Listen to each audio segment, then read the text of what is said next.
ఇస్తున్నాను sir cinema.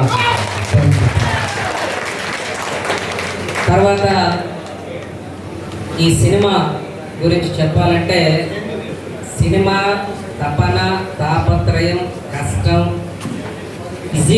ఎందుకంటే మొదటి నుంచి ఈ సినిమా మీద తాపత్రయం, తపన.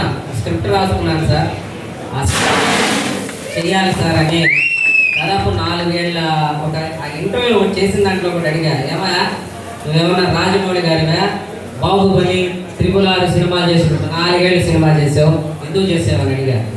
కష్టాలన్నీ చెప్పారు. అది ఇంటర్వ్యూలో చూడండి. ఎందుకంటే కన్నీళ్లు పడే అంశం. ఒక సినిమాని టేకప్ చేసిన తర్వాత ఒక దర్శకుడు, ఒక నిర్మాత వాళ్ళు ఎన్ని బాధలు పడతారు అనేది కళ్ళ కట్టినట్లుగా చెప్పడం జరిగింది. సో ఈ సినిమా కష్టం ప్రతిఫలం విజయం చేకూర్చాలి, సక్సెస్ కావాలి. ఈ సినిమాలో నటించిన నటీనటులందరికీ, సాంకేతిక నిపుణులందరికీ ఆల్ ద బెస్ట్ చెప్తూ సినిమా సక్సెస్ కావాలి, మంచి డబ్బులు కూడా రావాలి. కొండిపోగు వెంకటేష్ గారికి పేరుతో పాటు డబ్బులు కూడా రావాలని చెప్పి కోరుకుంటూ all the best. Thank you అన్న. 25